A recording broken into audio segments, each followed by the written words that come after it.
Alright guys, so we're on this roof today. We're not on it, we're washing it. Metal roof.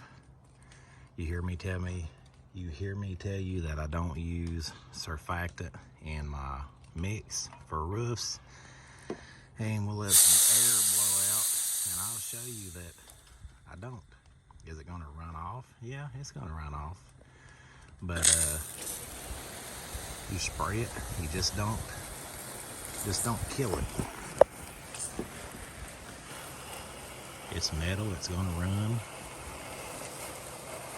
But this is just an easy coat that we're putting on here. I mean, you can see up there already, it's starting to go away, and I mean, I just sprayed it. This roof is, on this section, this is the north side of the house, so this side of the house gets it worse, has it worse than any of the other sides. Some of these valleys where it's pretty good, but just want to show you this right here already.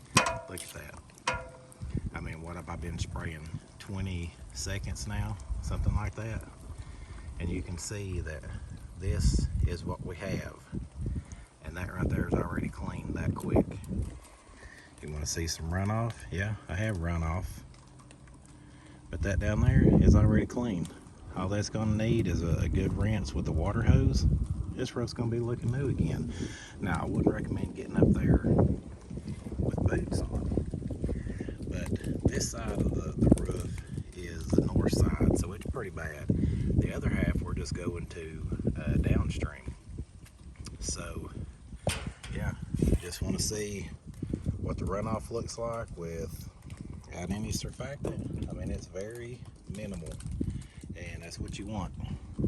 But I mean, just in a 2-minute video so far of me spraying, that right there is already clean. I just wanted to show you guys what the surfactant looks like without having any in it. Now, you know, it's pretty obvious to tell from here to here. I've not sprayed because I'm going to change the tip. I got a straight tip on, so I'll change it to my fan tip. And then I'll come back up here and I'll rinse this down. But look at that, it's already cleaned. Guys, metal roofs, I know you think because it runs off quicker, it may not work without soap, or maybe you're afraid to use a hot mix on it. But if this was baking in the sun, you want to cool it down, and that's going to dilute your mix, but you just got to deal with that. But I just sprayed that up there. I actually sprayed a little bit more than needed because it's hard to cut this off one-handed when I'm videoing. But yeah, I mean, look at that. That down there is already clean. No surfactant. It's awesome. If you guys are wondering how to do a roof wash, this is, you know, just what I do before I go up and hit anything. I have my water hose with a jet nozzle. You get those at Lowe's or Walmart. I just come down, and even though I'm not spraying from the ground and I shouldn't hit any of this siding, I just always wet it anyway.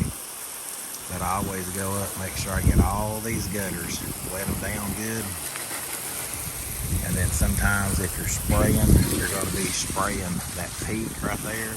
So I just kind of take the water hose and wet down anything up through here that might get wet as I'm spraying, in case the wind blows, in case it comes over the side. That way you're covered. But what I'll do is I'll do this, spray it down, go up, spray the roof, and then come back down, and we'll be good to go. So I got a little section over here I got to spray, and this back side will be done. Alright guys, I just got through spraying this other side of this roof, and you know, the most runoff you're going to get is going to be from a valley, and you can see I got just a little bit of a trickle there after spraying this, but all this is coming clean, and you can see even without surfactant, there's just a little bitty drip. So no need for it in my opinion.